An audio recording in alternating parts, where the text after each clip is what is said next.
ایک سوال کیا ہے کہ علماء حق اور علماء سو کی پہچان کیا ہے. بعض لوگ کہتے ہیں مولوی صحیح جہنم سلگائی جائے گی, اس کی حقیقت کیا ہے؟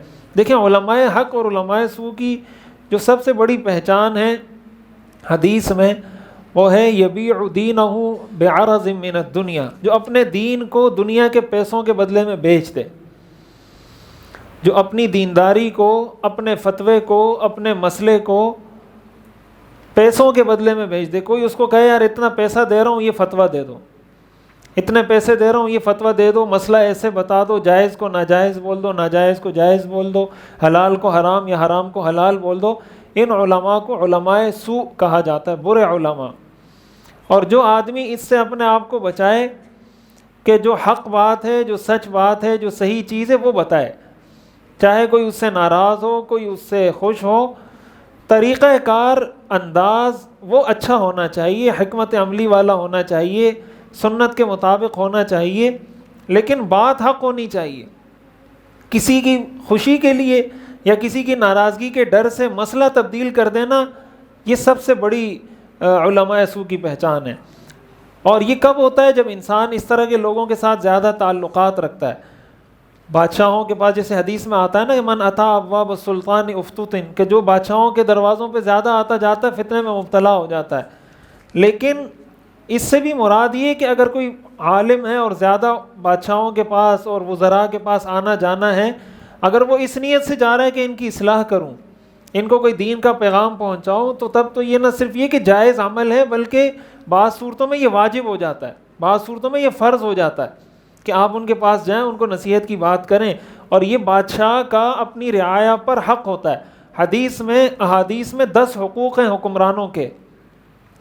ہم لوگ تو صرف یہ بات کرتے ہیں نا کہ حکمرانوں پر عوام کے حقوق ہیں, حکمرانوں کے بھی عوام پر 10 حقوق ہیں, 10 جو قرآن حدیث میں بیان ہوئے ہیں. ان میں سے ایک حق حکمران کا یہ ہے کہ اگر وہ کوئی غلط کام کرے تو اس کو بتایا جائے کہ آپ یہ غلط کام کر رہے ہیں اور ٹھیک کام یہ ان کا حق ہے. تو اگر کوئی عالم اس وجہ سے جا رہا ہے کہ بھائی میں ان کو متنبہ کروں, تنبیہ کروں کہ آپ کا یہ کام غلط ہے, تو ایسی صورت میں تو اس کے لیے جانا لازم ہے.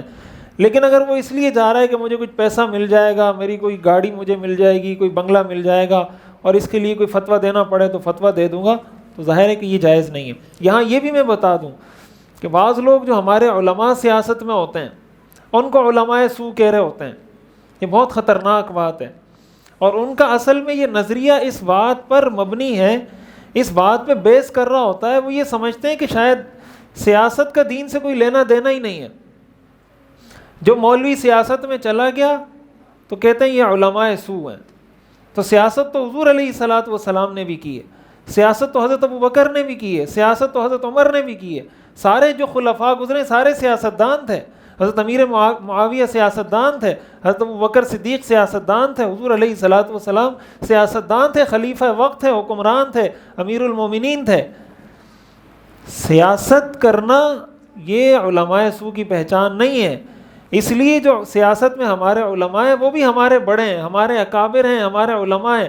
کسی کو ان کے کسی سیاسی نظریے سے اختلاف ہو سکتا ہے کہ بھائی ان کا یہ جو سیاسی نظریہ ہے مجھے پسند نہیں ہے, لیکن اس وجہ سے ان کے عالم ہونے کا جو مرتبہ ہے, ان کے عالم ہونے کی جو حیثیت ہے وہ کبھی بھی کم نہیں ہوتی.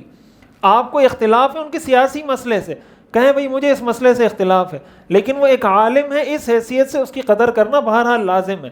تو سیاسی مسائل میں اختلاف کرنا الگ چیز ہے.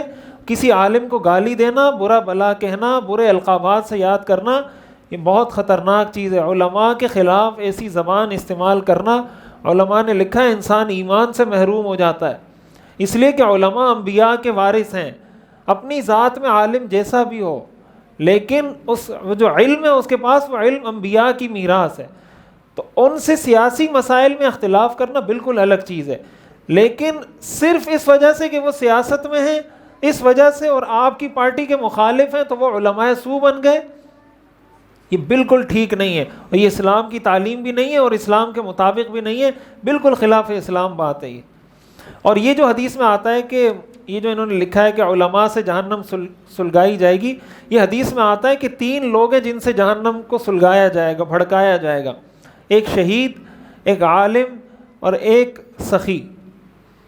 وہ شہید, وہ عالم, وہ سخی جس نے اس لیے سخاوت کی ہو، اس لیے علم حاصل کیا ہو، اس لیے تقریریں کی ہوں، اس لیے بیانات کیے ہوں، اس لیے قرآن پڑھایا ہو، اور اس لیے لوگوں پہ مال خرچ کیا ہو، اور اس لیے اللہ کے راستے میں جہاد کیا ہو کہ لوگ کہیں بہت بڑا بہادر ہے، بہت بڑا عالم ہے، بہت بڑا مفتی ہے، بہت بڑا سخی ہے۔ یہ وہ 3 لوگ ہیں جن سے حدیث میں آتا ہے اللہ تعالیٰ جہنم کو بھڑکائیں گے۔ اللہ تعالیٰ ہم سب کی حفاظت فرمائے۔ صحیح مسلم کی حدیث ہے۔ لیکن اگر کوئی عالم ٹھیک ہے، علماء حق میں سے ہے، اور اخلاص کے ساتھ کام کر رہا ہے، تو اس کے لیے جو فضائل اور مراتب ہیں وہ بھی بہت زیادہ ہیں۔